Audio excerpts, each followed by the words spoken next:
yards away. Tyler Bass. The kick is good, and it's a game winner. The Bills complete the comeback, and they knock off the Ravens 23-20. Week 1, fellas. How are we doing? Beauty. How are we Beauty doing? Of games. Week 1 in the books, folks. Exciting times. Daniel Jones, a starting quarterback in the NFL. We have Caleb Williams doing great things in the first drive and not so great things in the other. JJ McCarthy is looking like the next Tom Brady with actual legs. It's all beautiful time right now. We can't wait to get into it on the other side of the Red Zone Blitz intro. You're tuned in to the Red Zone Blitz. Here we go. The home for all things NFL and college football. Ready?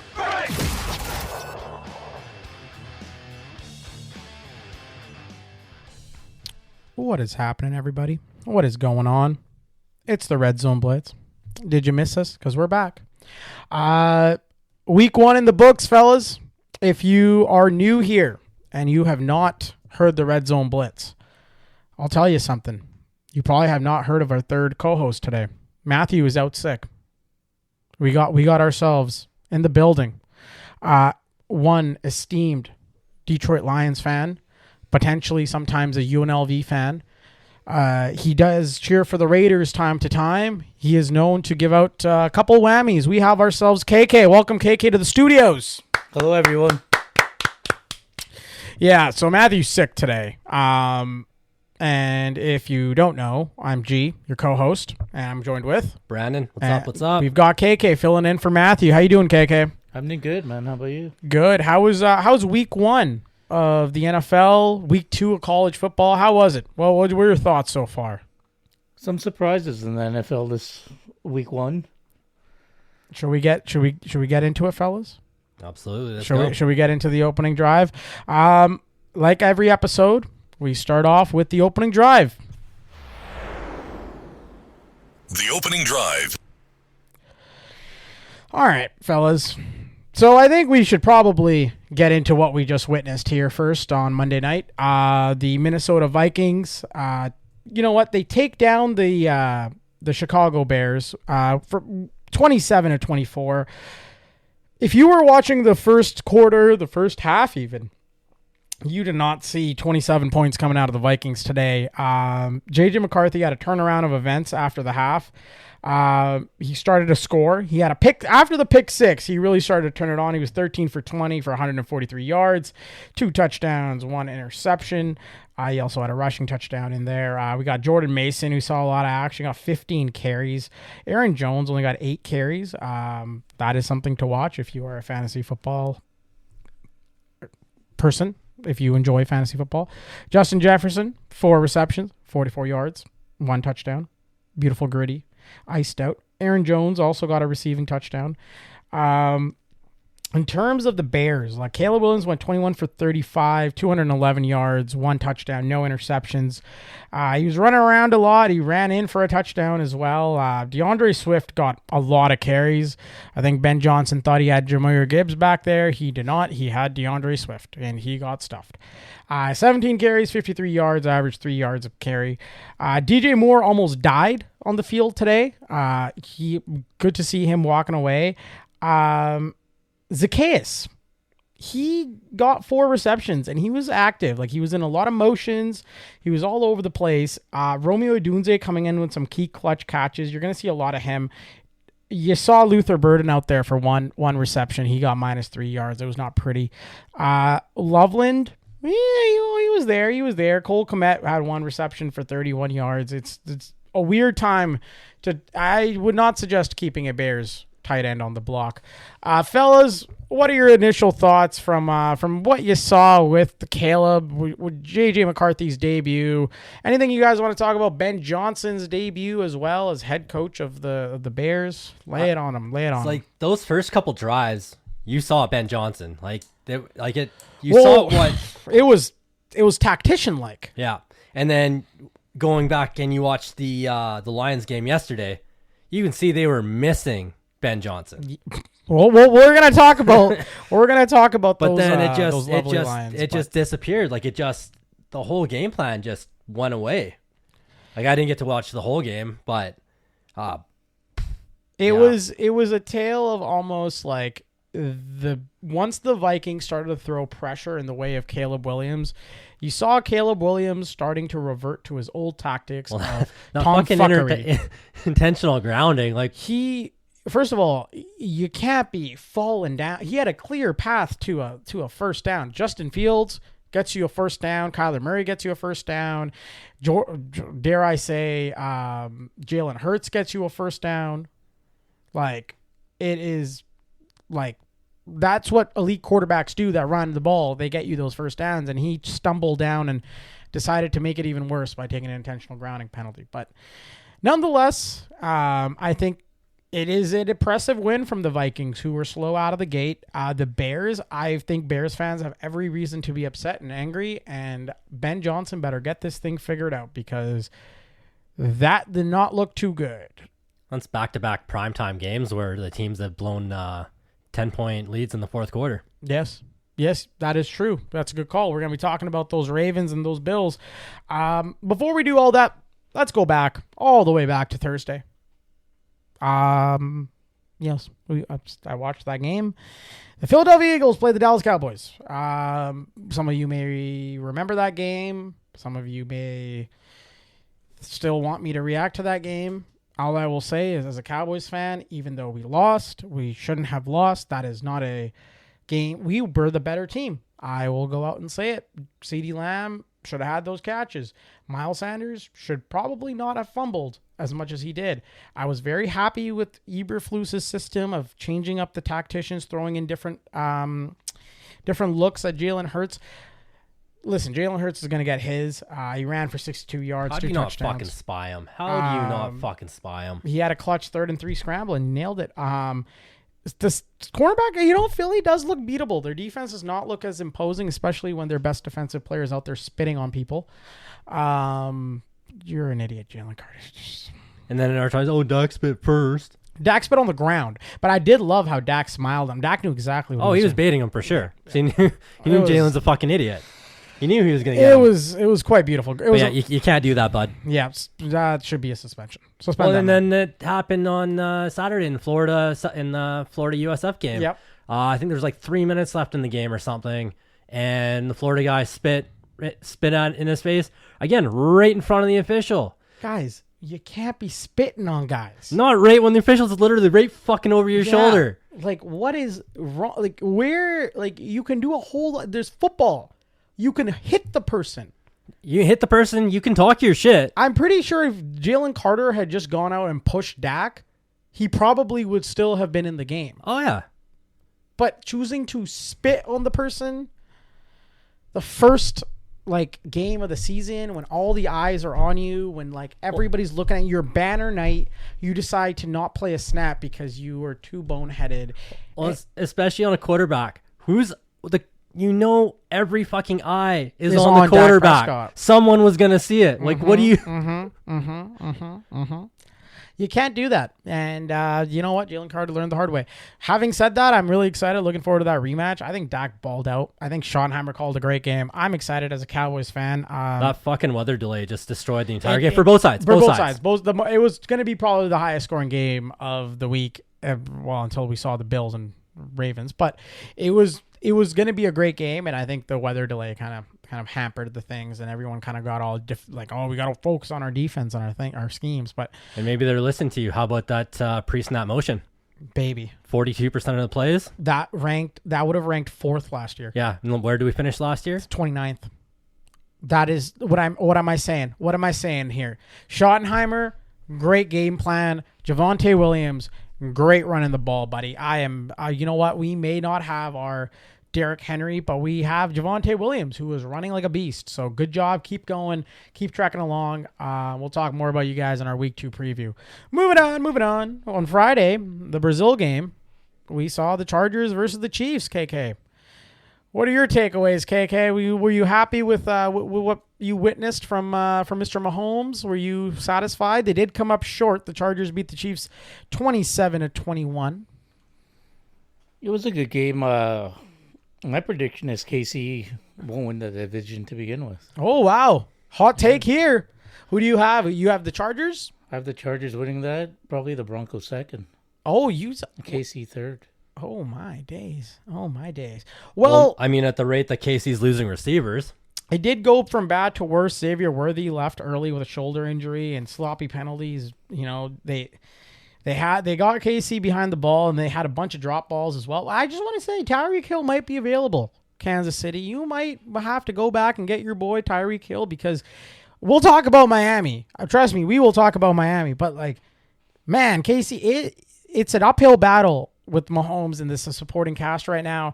It also doesn't help that you have Travis Kelce getting clubbed, and you have Chris Jones getting into altercations with his teammates on the bench, which, you know what, I don't mind that, because they, you know, everyone wants to win and everyone's trying to win the game, and it's highly competitive athletes going at it.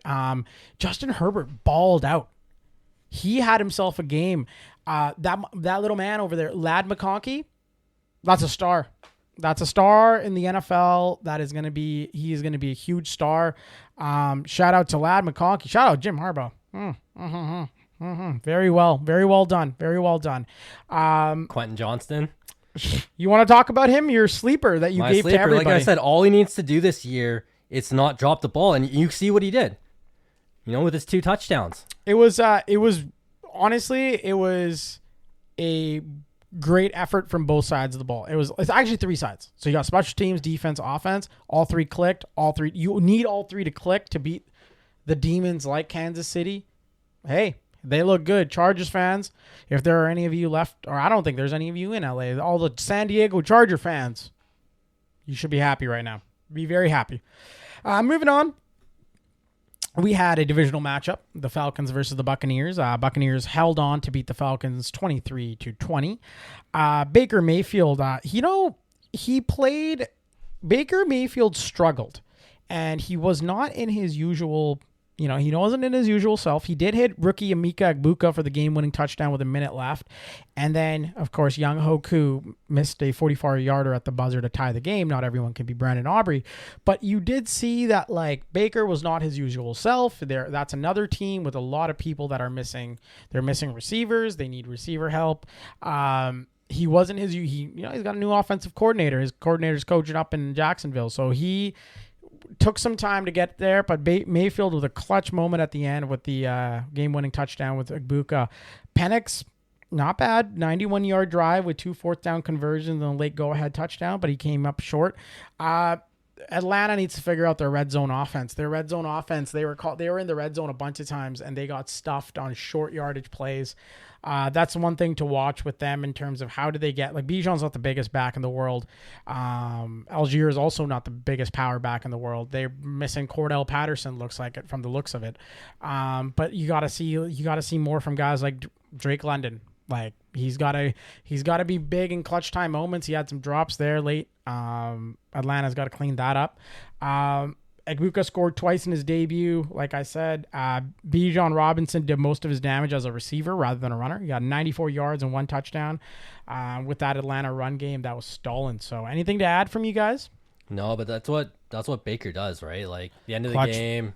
It's clutch. He's got that clutch gene, man. Just give him the ball to finish the game. There's something about him with, like, every time he rushes with the ball and he gets pinned down under a bunch of guys, he pops right back up and he drives the play forward. He's a baller. He's a competitor. Tampa Bay, man, you guys have your quarterback, and he's balling. The Cleveland Browns almost beat the Bengals. The Bengals are in disaster mode. KK's got Jamar Chase on his fantasy football team, so he knows a little bit about what kind of disasters are going on. But Browns kicker Andre Smythe missed a PAT and a 36-yard go-ahead field goal, which probably would have been the difference in this game. That's such a Browns way to lose the game. Yep. You miss an extra point, and then I think it was like a mid-30s field goal that he missed too. Like, your defense, like, you only gave up 7 yards to Cincinnati in the second half. 7. And you lose because you missed the extra fucking point and a field goal that you should have had. 36 yards. That should be like. Again, that's just a Browns way to lose. Like you said, Cincinnati's offense struggled. They had 141 total yards in the game. Burrow just had 113 yards passing. But that Cincinnati defense, man, Hendrickson, he got paid. He got paid, and he showed out. That was a great showing from him. They also had 2 interceptions and big-time stops. Bengals notched their first season opening win since 2021, which is, wow, like, that is surprising. Zach Taylor is still in the hot seat, in my opinion. I think Zach Taylor, along with the person we're going to talk about next, definitely in the hot seat. I don't think that, like, it's inexcusable for your team to put up the amount of yards your team put up with the amount of talent that you have. Inexcusable. Joe Burrow, Jamar Chase, T. Higgins, Chase Brown. Inexcusable. Yeah. Moving on to the fucking... We had Seth Erskines on our podcast. He told you all to believe in Daniel Jones. None of you listen to him. Hey, he made me a believer. I came out after that and I said, look, you know what? Maybe we are judging Danny Dimes just on what he did with the Giants, and maybe he's going to ball out because he's got the weapons. He's got Pittman. He's got an offensive line now. This is our Colts. This is our team. We bleed. But hey, Seth was on to something. Before we get into the game, I got a little clip from Rex Ryan talking about Miami Dolphins head coach. What the hell is he talking about? You know, maybe he's on a different level, McGenius guy, whatever the hell he is, nerd boy. But anyway, their team has no respect for the coach. They play like that. They're like, come on, man, get us a dang guy in here. Where's the physicality of this team? What did you say? They're soft. They're soft. They're soft. Like, I'm with soft. you on that. Every part of their football team. So other than Rex Ryan publicly vying for the Miami Dolphins job, I don't think I've ever agreed with Rex Ryan before, but now I am. I mean, McDaniels has just lost his swagger. Like, look when he got hired to look at his press conference after the game. Like, his swagger that he came in with, it's gone. That aura, it's gone. Like I said, the team's like the only reason, like, they've got all the talent too, and oh man, like, do you want me to make people are not going to like this. When I look at Mike McDaniels, I don't get inspired. I'm not inspired to, like, if I'm a fan of the Dolphins, I'm not inspired. And if I'm a player, I'm definitely not inspired. Nothing about Mike McDaniel screams good football, let alone good football coach. And I think the message, the whole, like, first of all, how are you an NFL team and you can't play in cold weather? How is that? How do we not figure, like, where in this repertoire did we not figure this out? How about we hold training camp in Canada? How about we go up in Canada for a little bit and we, like, play in, like, the north for a little bit here? none of them have fucking passports. They're not coming up here.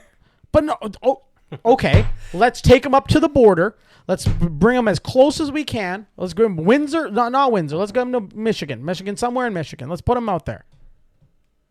Guys, you're NFL players. You're getting paid millions and millions of dollars a year. And you guys cannot play in the fucking cold? And you have former Miami Dolphin cornerbacks that now currently play for the Colts, actually, coming up in reporters and saying, you know what? All we have to do to Tua to get him off his game is we just got to blitz him. Because once he can't get his first read, that's it. He's panicking. So you don't have a quarterback, right? You're not winning with Tua. No. It's over. Well, I mean, he's one more concussion away from it really being over anyways. He's over from, being a functioning human being, but, in terms of winning an actual football game, you're done with Tua. A-Chain, Bill, you know what? He's not built for a full NFL season. You're getting 4 or 5 games of prime A-Chain, and then he's out of there. Waddle broke himself again last game with his shoulder. Waddle went through 3 quarters of the NFL season, and he is already hurt. Tyreek Hill is losing his mind, losing his wife, losing his mind, losing his money, losing his kids, and possibly losing his NFL career in the progress. He is running the Antonio Brown masterclass right now. That is what is going on with the Miami Dolphins. Did I miss anybody? Who's there? Oh, sorry. Oh, they have Ollie Gordon. Yes, that's the one bright spot they've got. They've got Ollie Gordon. They've got Mika Fitzpatrick. They are doomed. It's not a good time to be a Miami Dolphins fan. Having said that, Daniel Jones did have a big debut for the Indianapolis Colts. He threw for 272 yards and a touchdown, adding 2 rushing scores. They led Indianapolis to their first Week 1 win since 2013 when they won with Andrew Luck. Very good. Very, very good, Mr. Daniel Jones. That's a wild stat. Like we're talking They have not won in Week 1 for 11 years since Andrew Luck. Yeah, 12 years. 12 years. Yeah, 12 years they have not won a game in Week 1. And we thought LSU not winning since 2019 was bad. First round tight end Tyler Warren caught 7 passes for 76 yards. He might be their long term answer. We talked about it. Tyler Warren's going to be the guy that they target in that offense. Tua Tagovailoa was rattled, committing 3 turnovers and managing just 114 yards passing. Listen, we'll talk about Miami on Wednesday when we preview their matchup against New England, who we're going to talk about next when they play the Raiders. But Miami, if you're Mike McDaniels, I know you're not listening to me right now, but I hope this reaches your ears. But you might want to figure out a way to like ride the storm here and at least make it manageable so you can get hired again. Because my God, it is not looking bright for even a coordinator position for you right now. It is looking pretty bad. That's all I have to say. You might be on our podcast next year by the way you're looking. New England versus Las Vegas. Sorry, I don't think I mentioned the scoreline. Colts 33, Dolphins 8. And that was, that 8 was at the end of the game. Like, that was garbage time. That was they didn't give a fuck. That was garbage time. We got the New England Patriots versus the Las Vegas Raiders. The Raiders beat the Patriots 20-13. Carroll Winston's debut.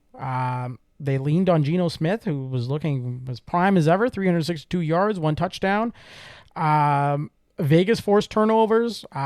Will Campbell looked shaky. The rookie from LSU looked shaky, ladies and gentlemen. He was also like committing penalties.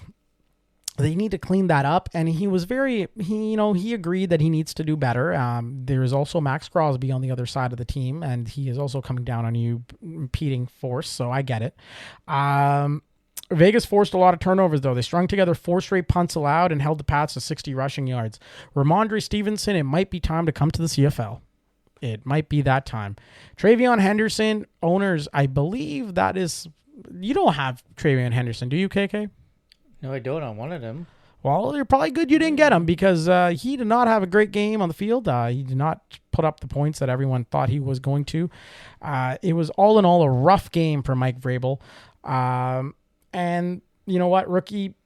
Sophomore Drake May threw for 287 yards, but he lacked explosiveness. And Vrabel's first game as head coach was marred by sloppy penalties and missed chances. So, Vrabel, I hope you find out who the leak in your locker room is, and I hope you can correctly establish a playbook so your team doesn't look like the Tennessee Titans again. Moving on. The New Orleans Saints play the Arizona Cardinals. The Cardinals won 20-13. Kyler Murray tossed 2 touchdowns, including a 1-yard strike to Marvin Harrison. You know what? Arizona won this game. They were almost very close to losing this game. Yeah. Spencer Rattler came roaring back, and he almost led a charge. And that is scary if you are a Cardinals fan, because how the fuck is that happening? That is Spencer Rattler coming down on your NFL defense with 90 seconds to go and almost beating you. Good thing is, though, Harrison caught 5 of 6 targets for 71 yards and a touchdown. There is much better chemistry than last year. I do not think the Cardinals are close. The Cardinals look like another middling. They look like Miami of the other division. I don't know if they're that bad, but well, no, not like they're not there yet. Like think of Miami as in like 2 years ago Miami. Yeah. Like where you have all the talent and you should be, when people look at your roster, like this team should be better than they are. And then they come to play on Sundays and you're like, what the absolute dog shit is going on? And the Cardinals are, you know what? I'm sorry. I apologize because there are certain Cardinals representatives listening to this because we are maybe landing a sponsorship deal with the Cardinals. So I apologize, Cardinals. I take that back. I will be nicer to you guys. Please don't ignore us now. I'm sorry. Spencer Rattler threw for 214 yards but couldn't finish a late drive with Budda Baker's pass breaking up that last kind of ditch effort and sealing the win. Shout out Buda Baker. Shout out to him. Now, we don't have Matthew on the show today, but man, oh my days. It was a blissful time. It was a great time for the Pittsburgh Steelers. They were ecstatic. Chris Boswell's statue is going to be built in Pittsburgh the way things are going. The Steelers, they beat the Jets 34-32. It was the Rodgers revenge game. Honestly, I thought Aaron Rodgers was going to be a chooch on Sunday. I thought he was going to be, and a lot of people are going to be wondering. Hold on, segue. A lot of people are going to be wondering what a chooch is when they listen to this. You know what? I'm going to do a shameless plug here. I run a fantasy football league. We're all in that. Oh, yeah, also, KK, Brandon, Matthew, and I, we're all in that fantasy football league. If you guys are ever wondering how that league is going, let me give you the website. www.thegfl.ca. Go on there. You can maneuver the website. You'll be able to see how each of us are doing in our league. We're going to have a weekly newsletter that drops each week. And we're going to have Chooch of the Week. First newsletter, I'll give a little definition on what a chooch is. So for all those guys that are hitting our email inboxes, which you can hit up, you can email us at redzoneblitzpodcast@gmail.com or follow us on the socials at redzoneblitzpod, X, Instagram, and TikTok. The chooch definition will be coming in shortly. However, Rodgers was far less a chooch. He threw 4 touchdowns and set up Chris Boswell's, like we said, game-winning 60-yard field goal to stun his old team. The Jets collapsed, very Jets fashion. Until that Bills-Ravens game, did you have the Steelers and Jets being the highest scoring game of the weekend? No. I did not think that was going to... That was a very entertaining game to watch. It was a great game, man. It was a great game to watch. And a part of it wasn't that Justin Fields was playing poorly. Justin Fields threw for 218 yards, ran for 48 and 2 touchdowns. And he kept the Jets offense alive. And you know what? Let's why don't we hear from Mr. Justin Fields? I've got a little clip from Mr. Justin Fields here. Hold on. Justin, what did you mean when you said a lot of people probably didn't expect us to come out like that? In what way? I'm just calling it what it is. They acquired all these guys in the offseason, future Hall of Famers on that side of the ball, and we put up 32. And there were still plays that were left out there. So, like I said, all we got to do is keep building, keep getting better, and we'll be good. This was the sassiest game on the whole schedule. Yeah. You had 2 quarterbacks that were written off by their teams, and both of them hated each other, and they ended up playing first.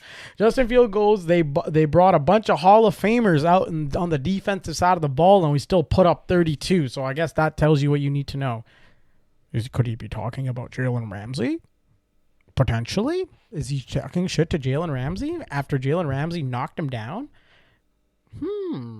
Jalen Ramsey did look very good, though. He played a very good game. He's happy as fuck right now too. He is. He's on the Steelers, not on the. He's not on the Dolphins. Not on the fucking Dolphins. It's a good time. It's a good time for the Steelers. Anything to add, fellas?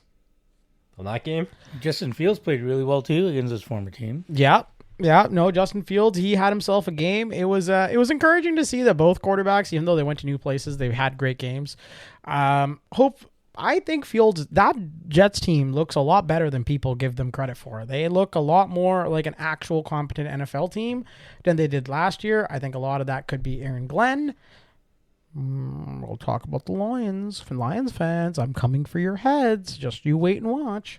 But I think we should talk about the Giants. I think it's time we have a serious conversation about the Giants. Are you ready to have that serious conversation, fellas? No, man. I want to hold off on that because I'm enjoying this. You want to? Okay, we can move it back. No, you can actually talk. I'm just saying I'm enjoying seeing the Giants struggle. Oh yes, over yes. Over. I love the Giants struggling. Giants fans, radio hosts, no, not so much. Here, have a listen. I don't want to hear it. I don't want to hear it. We're told the offensive line was going to be better. I don't care that Thomas is out. Figure it out. Just didn't have Veritucket. They ran the football down the Steelers' throat.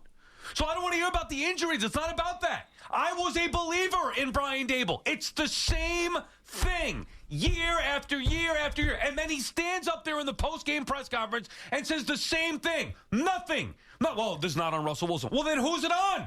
If it's not on Russell Wilson and it's not on Malik Neighbors and it's not on Theo Johnson, who's it on? It's on you. This is on Brian Dable. Even the worst offenses in the league score points. He is an offensive guy. How many different quarterbacks does he need to score a touchdown? They can't run a BT. Sorry, they can't run the football. They can't protect the quarterback. They are a total mess. Yeah. That has to be on the head coach. The Giants can't run the football consistently, and they haven't been able to do that for years. Even with Saquon Barkley. How many examples do we need? Saquon Barkley, they have him here. The Giants couldn't utilize him. He goes to Philadelphia. He's the MVP in the league. Wins a Super Bowl. He has a historic season. Daniel Jones, 1 week with the Colts, is lighting up the scoreboard, throwing dimes all over the damn field to receivers nobody's ever heard of.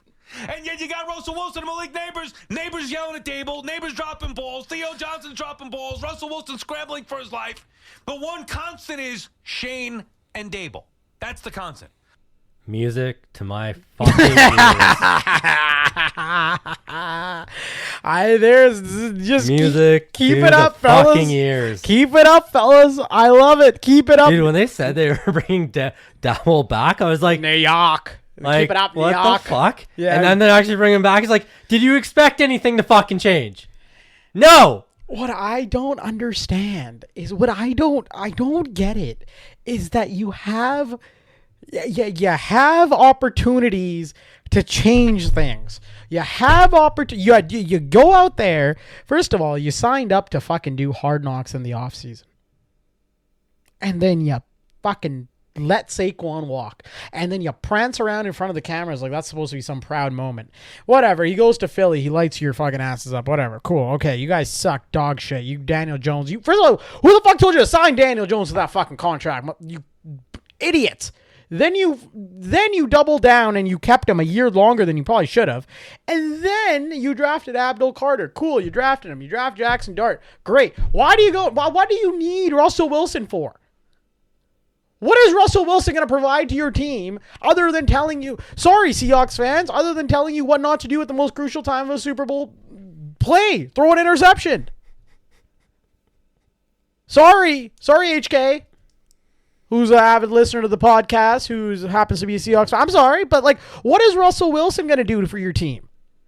Is Russell Wilson going to go out there and really teach, like, model the player? No, you have Jameis Winston for that. But now you got, I feel so bad for Malik Neighbors. Like, he just looking out there like, what the hell? We are absolute dog shit. Like, that is what he is. Look, every single time the ball gets thrown out of bounds, every single time the ball gets thrown into the dirt or they get sacked or whatever, that offensive line cannot protect a single thing. They are absolutely fucking terrible. They have been terrible for years. They have not done anything about it. They've drafted guys, absolute shit. Fire the scouts that you have scouting your offensive linemen. How long before Neighbors wants out of that team? Oh man, I give him a year. What's this incentive? Well, I guess they can franchise tag him. They can keep him there. But like, if I'm a receiver, my whole ability to earn money and contracts is based off of my quarterback getting me the ball and me scoring touchdowns. If I don't do that, I don't get paid. And if I don't get paid, Mama ain't got no new Cadillac in the building. You know what I'm saying? Like, Mama need a Cadillac, and I got Russell Wilson throwing the ball into the dirt. So if I'm Malik Neighbors right now, I'm looking at Mr. Patrick Mahomes and giving him a little peace sign, going, "Save me, brother." And you know what? If I'm the Chiefs, I'd send some picks. I'd be like, come on, let's get this show on the road here. You guys tank for Arch. We'll get Neighbors. Let's talk about this later. My, oh my. But talking about the game, Commanders beat them 21-6. Also, as a Dallas Cowboys fan, I watched this game. I'm happy. I'm feeling great about my team. The Commanders should have put up 40. Easily. They should have beat the brakes off. The fact that they only got 21 leads me to maybe not. Jaden Daniels, 68 yards rushing. He was running around. He was having himself a game. He was doing his thing, that guy. Washington's front seven dominated though. 8 QB hits, 7 tackles for loss, and a goal line stand. 6 points, New York. 6 fucking points. Come on. Like you said, KK, He was running around everywhere. He threw for 233 yards as well and a touchdown. Zach Ertz, Deebo Samuel, and Bill Murrett all fine in the end zone. Russell Wilson struggled, 17 for 37, 168 yards. Absolutely horrible. Not good, not good, not good. Giants fans, hello, how are ya? We're going to have some Giants fans on our podcast eventually. We're going to let them sit there. We're going to wait until they're about 0-5, and then we'll bring them on and talk about the draft. Because that's all the Giants fans have to look forward to. I'm sorry. You guys better start looking at some mock drafts. Jacksonville Jaguars versus the Carolina Panthers, 26-10. Liam Cohen's debut, along with Travis Hunter's debut. Number 2 pick, Travis Hunter caught 6 passes for 33 yards and logged a few snaps at corner, showing his two-way potential at his NFL debut. Jacksonville's defense played good, man. They held Bryce Young to 144 yards. They forced 3 turnovers. Listen, Carolina Panthers fans, I know there's some of you that listen to our show in Carolina. Let me talk to you guys here. I've got Bryce Young on my fantasy football team, and, it looks a little rough right now. Things are not looking very good for the Panthers faithful, but I'm here to tell you, hey, there were some bright spots. Bright spots? Ted McMillan, not bad. He looked okay. It was his first game. Give it some time. The Panthers are not going to be making the playoffs, unfortunately for them. They are not going to probably be doing all sorts of that kind of stuff, but I don't think they're going to be as bad as people think. They did show some flashes of brilliance. However, they are 0-3 in season openers under Bryce Young, and they just can't get it done in the red zone. And if you cannot get it done in the red zone, you will not succeed in the NFL, fellas. That's just not going to happen. Speaking of succeeding in the NFL, I have another clip, I think. Do I have it? No, actually, don't have it. Wait, hold on. Maybe I do have it. No, I don't. But I'll talk about it. It's Brian Callahan, Titans coach. I don't know if you guys saw this, but there was a play that happened, and he challenged a play. It was a botch challenge, whatever. It turns out he didn't even know the rules. So with the Titans trailing 13-12, Almar caught a pass from quarterback Cam Ward, but it was ruled to have come down out of bounds. A replay showed that Almar appeared to get his elbow down in bounds before any other part of his body touched the white line. The NFL rule states a pass is complete when a player secures the ball and touches the ground in bounds with both feet or any part of his body other than his hands. Callahan chose not to challenge the play, and when asked about it in the post-game press conference, appeared to misunderstand the rule. He said, "You've got to get your foot in bounds too. We didn't have a clean look at whether his foot was down as well. An elbow doesn't equal 2 feet, so his feet would have to come down as well. The call from upstairs was that it wasn't worth challenging." When asked Monday whether other staff members in the organization should have been able to tell him the correct call, Callahan put the fault on himself. "My process and how things get relayed, I'll keep those in-house. But I'm the head football coach of the team, and my job is to make those decisions, and I didn't do a good enough job in that moment. I should have challenged it, and it probably would have resulted in a potentially explosive play." Okay. This I might be a little premature on. Feel free, my co-host, to tell me if I'm acting crazy. Fireable. Absolutely. That is fireable offense. Not know that. You are a coach in the NFL. You need to know the rules, or you need to employ people that know the rules enough to tell you that, hey, that you can challenge. This is the rule. We're going to win this thing. There was I'm trying to think. There was another game where it was clear and coach didn't even think about challenge. I can't think of it. It's just like, that is bad. Like, that's like, oh my days. Like, that is not good. Not good. Also, Denver sacked Cam Ward 6 times. This is the problem when teams are really shitty. Teams are really shitty. They pick number 1, they draft a quarterback number 1, and they throw him to the wolves. Teams are relatively shitty because they have no either D-line or O-line.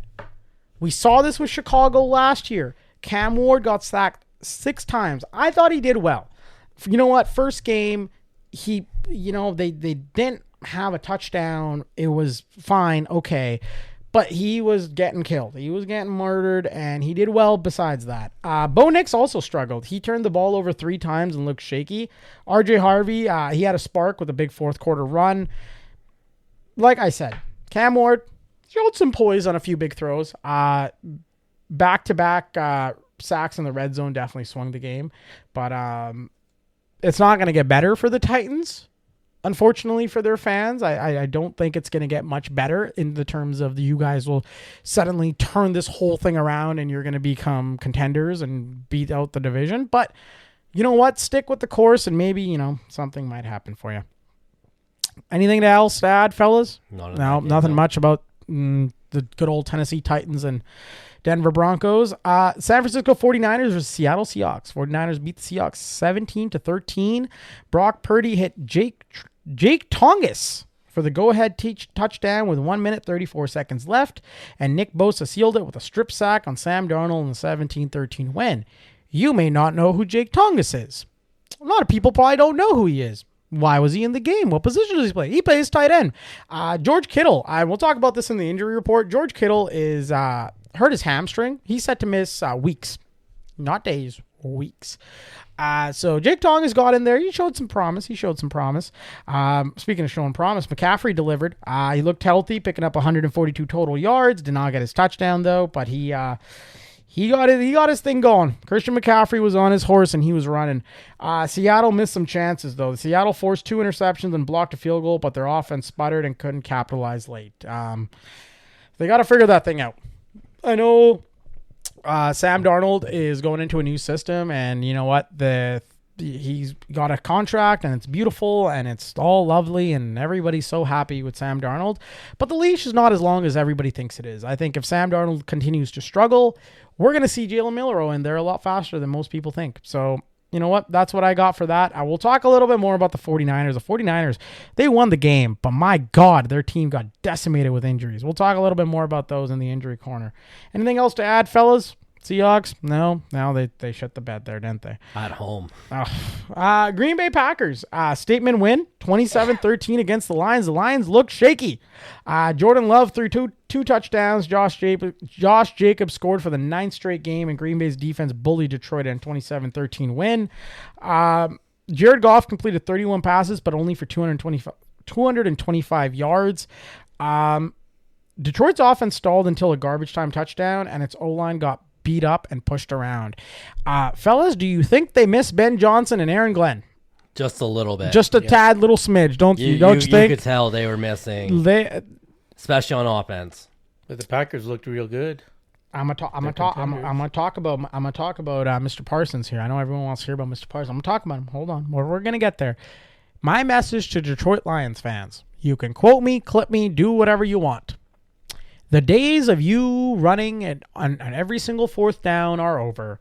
The days of your offensive tackles catching touchdowns and celebrating like it's Christmas and Hanukkah combined into one are over.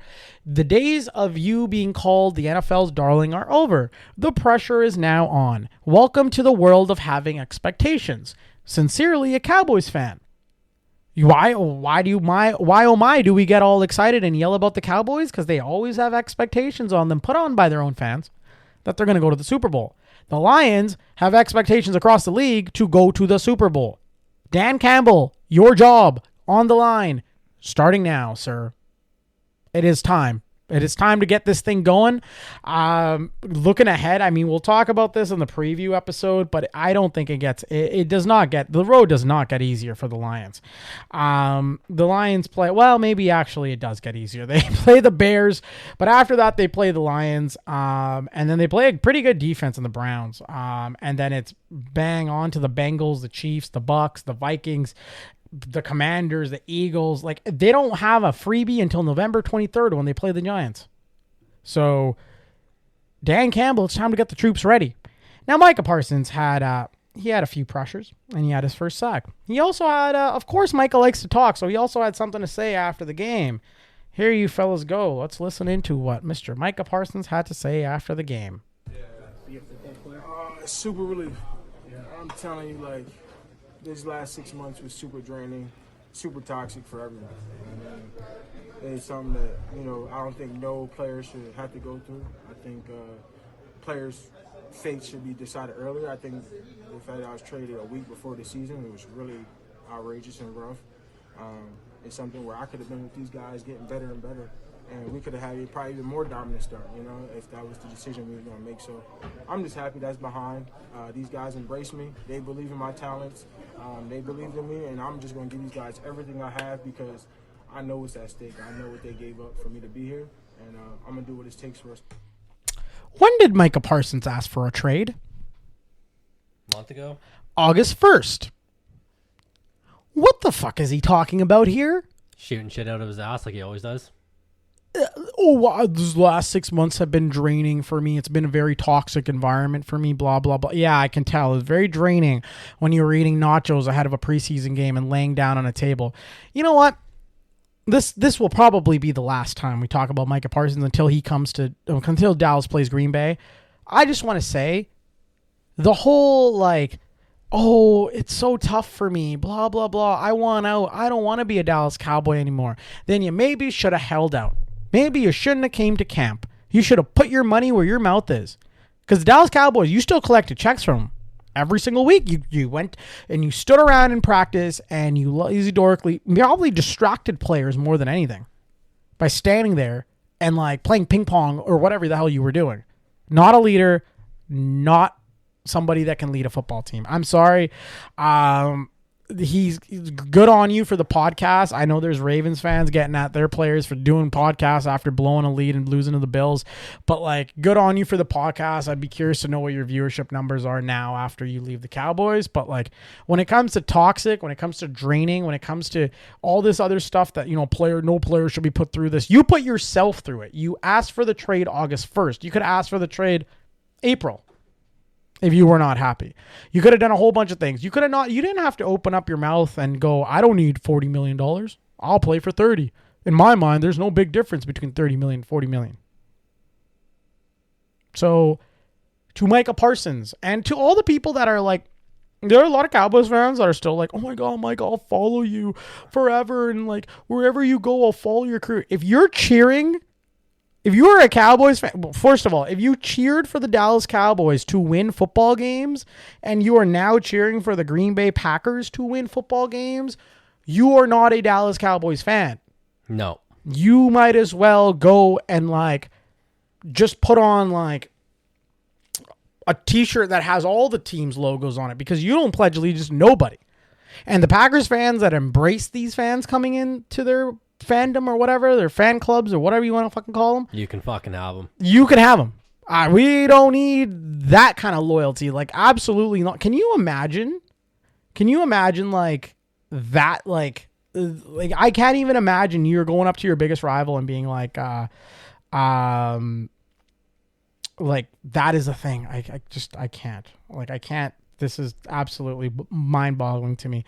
I'm trying to see if I had another clip on I'm trying to. Oh yeah, also the whole while we're on the topic, did you know Josh Allen mentors Drake May? Just saw that today. Wow. What the fuck? What? I'm baffled by why the fuck is that a thing that's happening? I am all for. I hate listen. I like the fact that you know what? Everyone is they're respectful of each other. But holy fuck, man. We do not need guys in the same division going out being buddy. And can you imagine Tom Brady mentoring a Jet? Or a Bill. Or a Bill? Or a Dolphin? No, that's every fucking sport. No, and I hate it. I grew up in the 90s, early thousands, man. There were some good fucking rivalries back then in all the sports. You go look at hockey, Colorado Avalanche, Detroit Red Wings. You look at baseball, fucking Yankees, and when the Yankees and the Red Sox literally fucking hated each other. Now when they go to the All-Star game, they're fucking all shooting shit together. Back then, no, that wasn't fucking happening. Obviously you had the couple of guys that you respected, obviously with Jeter and Rivera, but outside of them, you fucking hated them. You didn't fucking talk to their fans. Fuck their fans. It's like Dallas and Philly now. Fuck. I don't get it. I don't understand how a division rival you can be buddy. I just bring back the rivalries. Bring back hatred. Fucking hatred. Yep. I agree. The Rams. Your beloved Rams, Brandon. Shout out to the Rams. They beat the Texans 14-9. Nate Ladman late forced fumble, answering Houston's earlier takeaway. Wild fourth quarter in that game. He had a great game overall. Yeah. You had a solid game.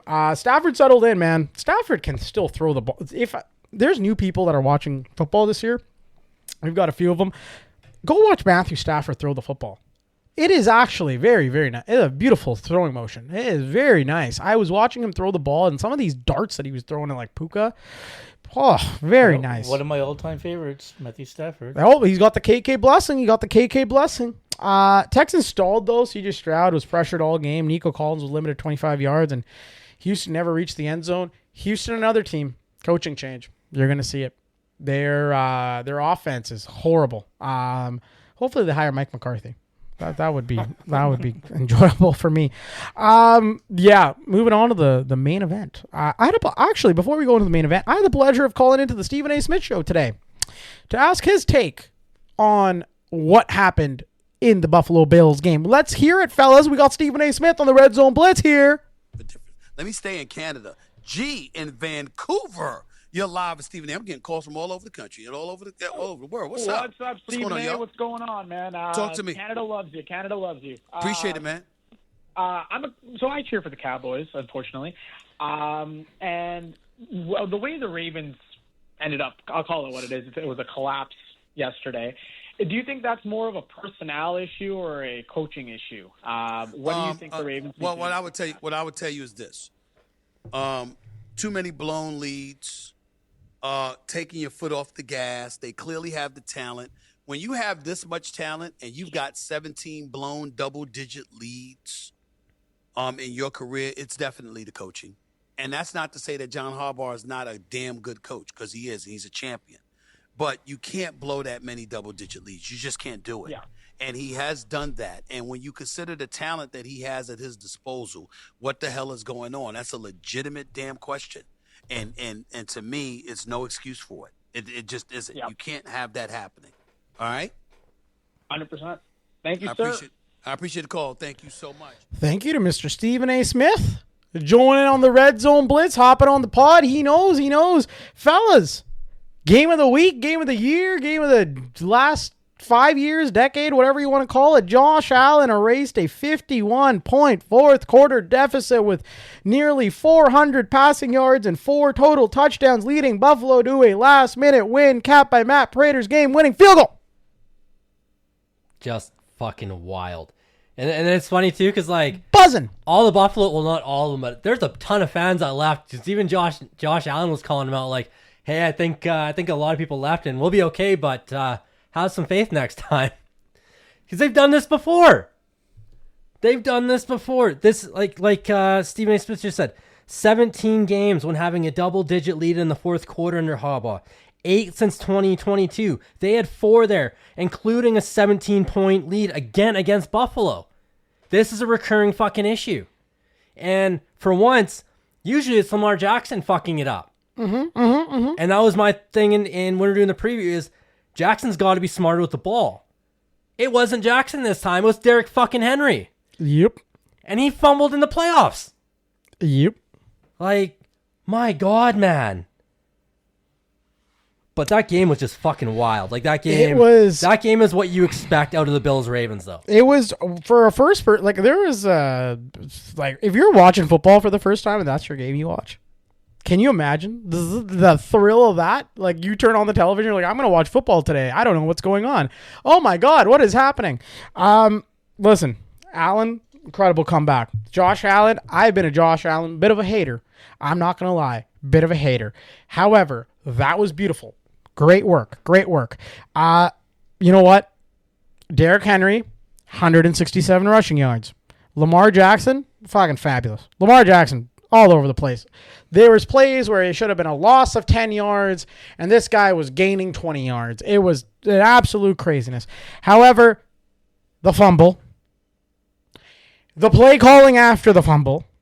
Yeah. Why the hell is Zay Flowers doing whatever the hell he's doing. The Baltimore Ravens, and I guess this goes for the Bills too. If they do not clean up their defense, they are not going to win. I don't care how good your offense is. This will not win in the playoffs. You need to clean up your defense. And having said that, I ain't not worried. The amount of people getting at Derrick Henry. Guys, let's not be ridiculous here. That's Derrick motherfucking Henry. He's fine. He's okay. He fumbled one. It's fine. However, he fumbled. You did not lose the game when he fumbled. You lost the game because you ran these weird jet sweeps into the Bills defense. And also, like, you fell asleep at the wheel is why you lost the game. You didn't lose the game because of Derrick Henry. So enough of that. You know what, Bills fans? Enjoy it. I was going to talk about how you guys surrendered 40 points and, like, you know what? You just, you break some tables. You're fine. You're fine. Don't worry about it. Man, oh man. Fellas, what a week. What a week. What a week. What a week.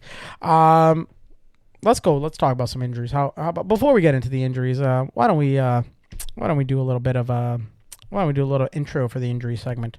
I found a little clip of what most players are probably feeling like on the San Francisco 49ers right now. Let's play that thing. We're hurt. I am hurt. I hurt my foot. Pam. I want to come to work, but I need you to come and pick me up. No, God! Hey, whoa, Michael. Oh, God! It's okay. It's Jim. Just say again really loudly what happened. Okay, I burned my foot very badly on my Foreman grill, and I now need someone to come and bring me into work. You burned your foot on a Foreman grill. I enjoy having breakfast in bed. All right. Well, I don't know if any player burnt their foot on a Foreman grill. However, the pain is probably the same. Week 1 injury recap, fellas. I take no joy in this. Some of you may think I take joy in this. I am no chooch. I take no joy in this. Brock Bowers, tight end for the Raiders. KK knows him. A little bit of a knee issue. Bowers was forced to leave week 1 with a knee injury and did not return in the second half. After the game, Bowers told reporters he's fine and doesn't seem like anything serious. Bowers is still somebody to watch if he pops up on the injury report. Luckily, the Raiders play the Chargers on Monday Night Football in week 2, so he's going to have a little extra time to recover. If you are a fantasy football player, we're going to be getting into some of that fantasy football stuff that you guys have been dying for. If you are a fantasy football player and you are interested in the world of fantasy football, Michael Mayer may be a guy you might want to circle on your calendars to pick up in waiver wire time. I'm just saying. We talked about it. George Kittle, 49ers, hamstring. He's going to miss some weeks. Kittle owners, it's time to pick another tight end. He's going to miss some weeks. Brock Purdy, also banged up. Toe issue, shoulder issue, I believe. He's also hurting. Jawan Jennings had an MRI. It came out clean. However, they still got to do all sorts of things for him. They still got to test him. So if you're a Ricky Purcell owner right now, things are looking good. But if you're, anybody else, Mac Jones might be a play if you're in a super flex league. That's all I'm going to say. Drake London. London wasn't able to finish the week 1 loss to the Bucs due to a shoulder injury. Reports are saying that London suffered a shoulder sprain and considered day-to-day. If you know what, Darnell Mooney was also gone against the Bucs, and if both receivers are missing week 2, the Falcons are probably going to run the ball with my boy Bijan, and Ray McLeod the third, and Casey Washington would probably be the top receivers. Oh dear God, what are we doing? Along with of course, Kyle Pitts. Puka Nacua exited the game after what appeared to be a big helmet-on-helmet hit. He was bleeding. He was evaluated for a concussion, but he was able to return before exiting again. And then he returned again. Nacua was able to finish the game with 10 catches and 11 targets. It seems okay, but it's worth monitoring. My boy Xavier Worthy and the Chiefs. He had a big injury on Friday. Brandon knows all too much about him. He got I got fucking iced. Thanks, fucking Kelsey. Which in the GFL, as you know, www.thegfl.ca, if you guys are curious to know how things are going. If a player in your starting lineup puts up 0, you got to chug a Smirnoff Ice. If a player in your starting lineup puts up a negative, you are chooched. You got to take a shot and then do your Smirnoff Ice. Brandon was a victim of the good old Xavier Worthy experience Friday. Worthy suffered a dislocated shoulder. We don't have a timetable for the return right now, but he's not going to be there week 2. Worthy and Rice are both out. Chiefs basically got Travis Kelce and Hollywood Brown. Maybe Juju Smith-Schuster might take a break from his TikTok dances and decide to play football. Evan Ingram, the tight end for the Broncos. He was forced to exit Denver's win over the Titans with a calf injury. Adam Trotman would take over as the de facto number 1 tight end if Ingram were to miss time, though Trotman wouldn't have much fantasy upside, and it's basically a very deep climb. If it's a deep guy, if you're in a very, very deep league and you need a tight end, that would be the guy to get. I probably would not recommend him. Brock Purdy, like I said, toe and shoulder. We got running backs, Roshan Johnson with his foot, Joe Mixon with his foot and ankle, Will Shipley, he's got a rib injury. Tank Bigsby traded to the Eagles for a 6th and a 5th. Look at the Eagles making trades. You're gonna probably see Tank Bigsby be their lead return back. Sorry, because Will Shipley is out with his rib injury.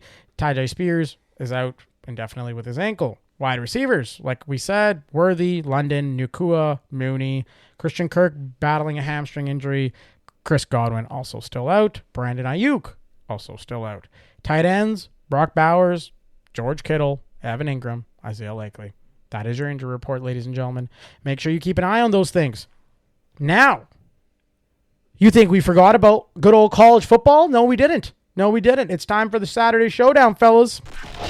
Saturday Showdown.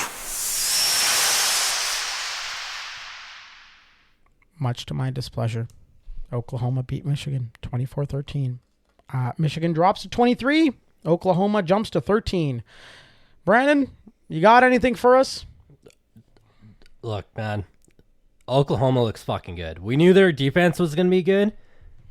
John Mateer and what's his nuts that came with him, the coordinator, Ben Arbuckle. I mean, that helps, right? When you're quarterback that transfers, it's nice to have your fucking offensive coordinator transfer. Yes, sir. But they look fucking good. I mean, Bryce Underwood had no answer. He didn't do shit. Yeah, Oklahoma looked good. Mateer, both in the air, on the ground, named the SEC Offensive Player of the Week. That's all I'm going to talk about with Oklahoma. That's enough of Oklahoma. We don't need that much about Oklahoma. Shout out to them. Moving on. We had a big upset. USF upset Florida 18-16, marking their second straight upset of a ranked team. And they have a chance to go in and beat a third in Miami this weekend. They're coming in. They're ranked now. They were a 18.5 point dog to Florida, and they held their own. They came in, and in the end, I don't know what it is with spitting on guys this week, but stop spitting on players. God damn it! Especially when you're right in front of a fucking ref. The ref's right over your fucking shoulder. You spit on, come on, man. You can't do that shit, bud. Come on now. Mississippi State shocks the number 12 Arizona State 24-20. That's the first home non-conference win over a ranked opponent since 1991. Shout out Mississippi State. Shout out to Pigskin Frenzy's Joel Norris, who was all over that thing. We're going to have Joel back on the show. What do you guys think? Should we have him back on Wednesday? Absolutely. Should we have him back? Should we have the boy Joel? All right, Joel, we're calling you out, buddy. Anytime. We're going to bring you back on Wednesday. Joel is always welcome here. Mississippi State, big win over number 12 Arizona State. That's another team. I feel like there's a couple teams that missed their starting running backs that went into the NFL. Boise State and Arizona State. Arizona State missing Cam Scatterbo. Oregon crushes Oklahoma State. God, 69-3. My days, Oregon. Just absolutely dominating. Mike Gundy had his issues, and Dan Lanning came in and just said, "I'm gonna fucking kill you." Then, and he fucking killed him. You had a big win with Ohio State rolling over Grambling. Florida fucking cupcake game. Florida State beating East Texas. Cupcake. East Texas A&M 77-3, and then Tennessee pounding 72-17. Now, cupcake. I'm gonna ask the question: should there be a super conference where it's almost like a English Premier League relegation system where for the year you're locked in the super conference, all the big name teams play each other. The ratings will go crazy. You'll see less of these big blowouts, and it will just be the big dogs playing the big dogs. No, I'm not for that super conference. Sometimes the team just needs a pounding. Sometimes you need to get your boys loose. I'm for that. with them. KK wants some partiality. He wants some parity up in the college football world. I don't want to see teams winning like 60 to like 5. But that's where they said where they're going to take division. in the strength of schedule. Yeah. The next few years, I think you're going to see these cupcake schedules they're going to disappear. They're going to fizzle out because the more and more games you have in like SEC moving up their conference games, the 9 games. Yeah, you're going to see a lot more. And plus, the name of the game is now, guys. It's all about the ratings. It's all about the ratings. It's all about getting as many eyeballs on the game. Like, I don't think there's been that much hype for a college football game to start the season that there was for Texas Ohio State. Like, that thing was buzzing all around the nation. And you kind of see like a dip. Like, obviously, yes, I know before Oklahoma people start attacking me. Yes, I know 2 ranked teams played in Oklahoma versus Michigan. But the hype was not the same. Like, if you want to turn people that are casual football, like people, there may be diehard NFL fans that don't watch any college football. But if you're trying to turn those people towards watching college football, you got to have more marquee matchups. That's the way people are going to tune in, because if you have big 70-0 blowouts, yeah, that may be the way you've done things, and that may be the tradition and everything. I understand that. But you're also going to turn off a lot of your casual viewers who are not going to they're not going to watch that. So I think there's points on both sides, but I think to your point, Brandon, you're correct in the way it's like the way we're heading towards the fizzling out of these cupcake games. You're going to see more kind of ranked matchups, and you're going to see more matchups that have more value in them other than scrambling. It does. It just seems like such a waste. Like, say if you're a program like Ohio State, your fans don't even want to see this shit. Your fans don't want to see you fucking win 70-0 over fucking Grambling. No one wants to pay money to go see that shit. Hey, Mickey Joseph, head coach of Grambling State football. If you were listening to this, sorry, let's get you on the pod. So let's talk about what went wrong in that game. Let's get you on the pod for a little bit here. Standout players. I mean, you talked about it. John Mateer led the charge against Michigan.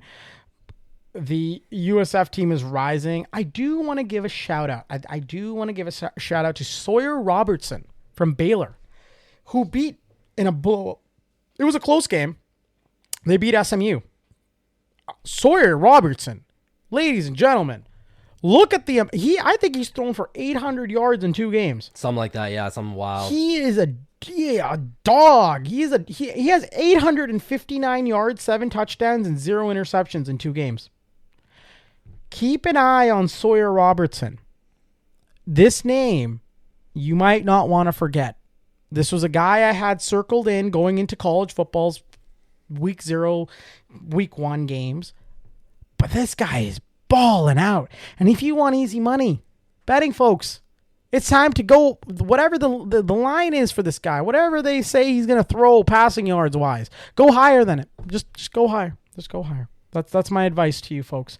Arch Manning had a better game. He had a better game against San Jose State. Some people said he might be a little injured.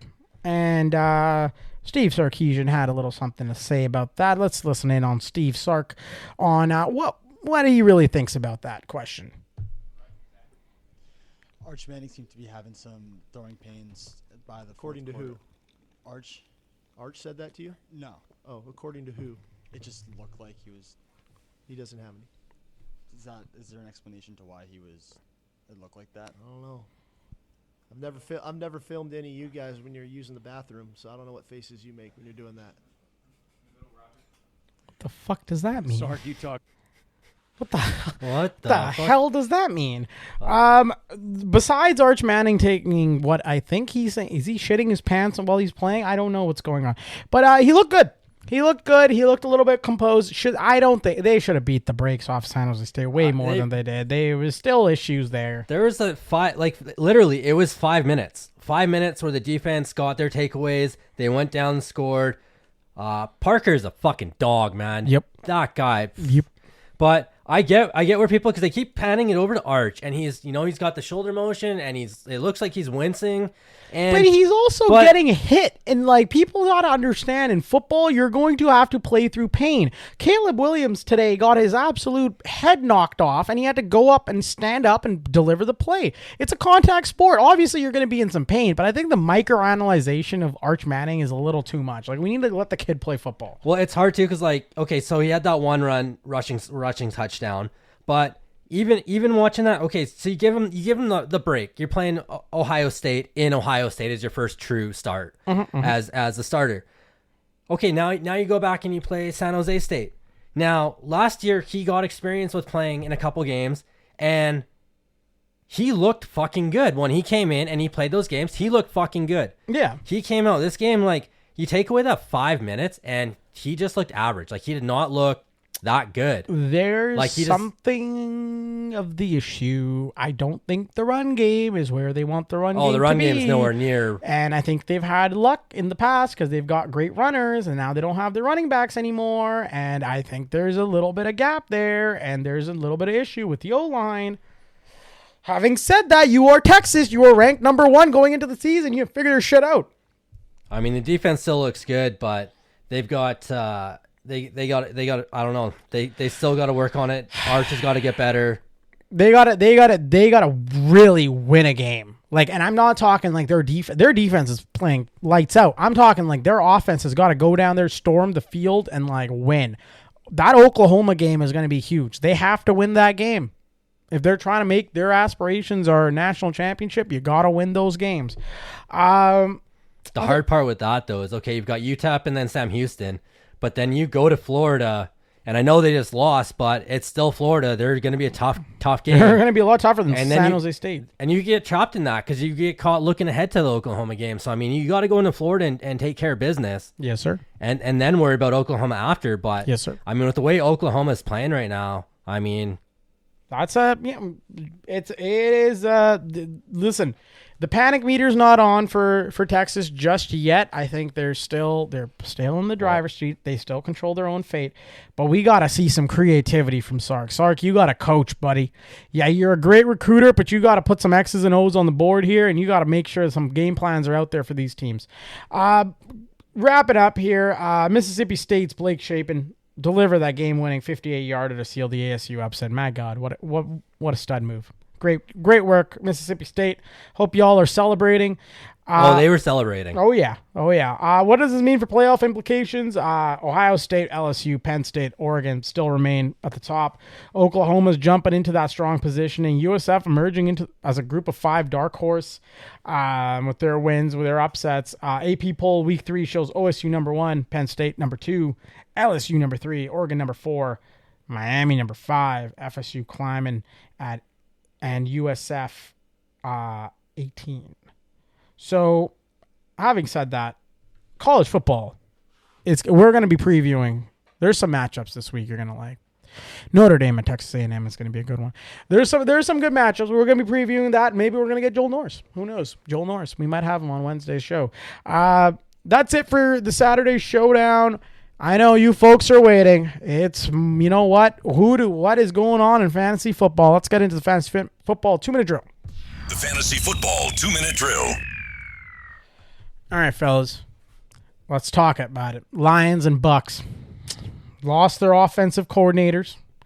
Detroit's offense looks broken without Ben Johnson. Jared Goff manages 246 yards, and Jahmyr Gibbs' 10 catches turned into 31 yards. Tampa wasn't much better. Baker Mayfield threw for 167 yards, well below last year's average. Both teams' fantasy stock trending down. Panic or ride it out. Panic or ride it out, fellas. I think they're both fine. They're both fine. Wow, look at you boys, just a beacon of optimism. Like, Lions are fine. It's still Goff, still has all the weapons. I mean, like I said, they've got the new coordinators. Sometimes it takes a little bit of time to get adjusted. Like, now they got game film to go look at, practice. I mean, if they struggle again in week 2, then you start maybe getting a little concerned. But I mean, it's the Lions, and then same thing with the Bucks, man. I mean, you still got Mayfield, you got Evans, Egbuka, you got Bucky Irvin in the backfield. You've got weapons. They're fine. I think, you know what? I think it might be time to panic for the Lions. If you're a Lions fantasy football owner, Now is a little bit of a cautious time. Like another team that I think is like people are panicking about is of course the Bengals. In that same breath, like people are losing their minds over Jamar Chase. I don't think the Bengals panic is that much. It's not that relevant yet. Watching the Lions looked just, I don't know what the hell the play calls were. I don't know what was going on. They do not look like the Lions from last year. I would just be a little cautious about them. No Ben Johnson. That's a big play. Packers looked really good. Yeah. They're a contender. Yeah, that is true. Commanders surprise running back Ja'Cory Bill Krosky Merritt was the shock fantasy winner, leading the backfield with 10 carries, 82 yards, and a touchdown. Listen, fuck you, Dan Quinn. How dare you put him on number 3 on your depth chart when you knew he was going to do all that? Bill, as he likes to be called, if you're in a league and you don't have this guy, if you're in a fab, it's probably time to blow up some fab for this guy. He looked really good. I don't think Austin Eckler finishes that season as the lead back there. I think it's Bill time. Sorry, he was a 7th round pick. Yeah, that is value. That is value there. Other fantasy football standouts, Josh Allen and Derrick Henry headlined a fantasy bonanza on the Bills and Ravens game. Zay Flowers looked like the true wide receiver 1 in Baltimore, finally.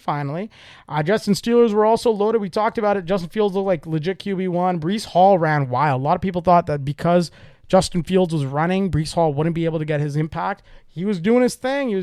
Garrett Wilson delivered. Calvin Austin. That is a name. If, deep leagues, now's the time to maybe put in some bids for him. He's clearly the Steelers wide receiver 2 behind DK Metcalf. My God, Devontae Adams does not age. Beautiful. PPR gold, Puka Nacua and Devontae Adams. My tight end, if you guys want one, Juwan Johnson, 8 for 76 yards on 11 targets. That is pretty good. He led the Saints in terms of that game when it came to receiving. So Juwan Johnson, if you're looking for a tight end, that might be the name that you have circled down. What about you guys? Anything you guys want to add fantasy football wise? Anything we missed? Well, 2 of the guys I talked about that are going to be good this year, Keon Coleman and Quentin Johnston. As long as they can catch the fucking balls, which yesterday they fucking did. Yes, sir. They both exploded. Keon Coleman, 8 out of 11, 112 yards, touchdown. Quentin Johnston caught 5 of 7 targets for 79 yards and 2 touchdowns. And the one good thing about the Lions was Isaac Tesla. That touchdown was fucking beautiful. That was good. He looked locked in. It was beautiful. It was on money. So good sleeper pick there from Brandon. KK, what about you? One of my duds of the week was A.J. Brown. 1 target, 1 catch. that was a wild script in Thursday. Like, you saw him. I was like, what is going on here? Like, why aren't they throwing Mr. A.J. Brown the ball? That was interesting to see. I do think another guy that, like, a lot of people, if you're in a deep league and you need to grab a wide receiver, Kevontae Turpin, he's getting a lot of action in the Cowboys offense, and he's not a lot of people have him. It might be worth sitting on your bench. If you've got a deep bench, you got a spot for him. I would say that. Yep. Last but not least, I think we need to talk about Tyreek Hill. Today marks exactly 1 year since Tyreek Hill's last reception was over 30 yards. It came in week 1 last season, September 8th, versus the Jaguars. Yeah. If you are a Tyreek Hill owner, well, like, let's just say we don't have Tyreek Hill on our fantasy football teams. What is going on with Tyreek Hill? Where does Tyreek Hill end up by the end of the season? And is it worth holding on to him? I'm just trying to see, like, he's like, his contract is fucking huge. Like, he's the penalty is massive. Like, the penalty. I'm trying to look that up right now. Like, I can get that for you. I'll get his number for you. But, like, the penalty on him, like, when they signed the year, deal, it's like 36 million or something. His cap hit's like 50 or something. So let's see if they decide to trade him before June 1st, they will be taking a penalty. They will have dead money this year of $28 million. They will have $36 million of savings. And they actually are beneficial trading him, actually, now that I think about it.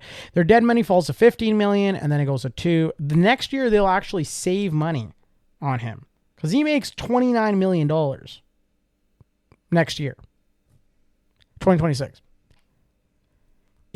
That's if they trade him. If they cut him, oh my days, they are going to be so deep in the well. They're going to be deep in the well. They've got to. I think trading him is probably the best bet. I think he's gone by the trade deadline. I really hope it's not an Antonio Brown situation where you see him running shirtless across the game in the middle of the before halftime. We see him running across the field and shirtless. I don't think we need to see that. But it is gonna be. It's gonna be something. It's gonna be something. I don't really know. I don't really know if you're a Tyreek Hill owner, what you do right now. Obviously, hopefully you didn't draft him high. Hopefully he was a late 3rd round, maybe a 4th round pick. Right now, you just got to believe that he gets traded. That's because I don't believe for an ounce in Tua Tagovailoa. I think it's over. I think it's done. I don't believe in Mike McDaniel. The guy's quit on his team, and Tyreek. It's just a whole mess. But you right now, if you decide to trade Tyreek Hill in your fantasy football leagues, you are trading him at his lowest value. You are never going to win a trade. Do you remember those I think the Budweiser commercials a while ago? And the guy comes up, he's got his little notebook, goes up to the 2 guys. Hey man, do you want to help save the Dolphins? They really, really need our help. Yes. And the buddy's going, save the Dolphins? It's the other teams that need to be saved. Yeah. No, bro. The fucking Dolphins. The Dolphins are in trouble, man. The Dolphins are in trouble. It's a sad time to be a Dolphins fan. I feel for you, Dolphins fans. You guys absolutely suck. And you know what? In a couple years, no one's going to give a fuck about your football team anymore, just like it was back in the good old days. Man, week 1 in the books, ladies and gentlemen. It is a fabulous time. It is a great time. Once again, Daniel Jones rewriting history in Indy, just proving doubters all across the country wrong. You have USF pulling off upset after upset. It is a beautiful time. Hopefully you guys all won your fantasy football matchups this week. It's actually funny because KK and Brandon played each other and KK won. I got iced. And you got iced. We're going to be back, guys. We'll be back Wednesday. We'll drop an episode Thursday. That will be our preview episode. We'll have all sorts of stuff. We'll have betting. We'll have underdog fantasy. It will be a whole great time. If you guys want to get in touch with us, redzoneblitzpodcast@gmail.com. Shoot us an email. We'll read it out live on air. We do those things. We do those things. If you guys haven't already, follow us on the socials, Red Zone Blitz Pod on X, Instagram, and TikTok. Until next time, be responsible on the waiver wires. Spend your fab responsibly. I'm your host, G. Brandon. KK. And we're out. Later.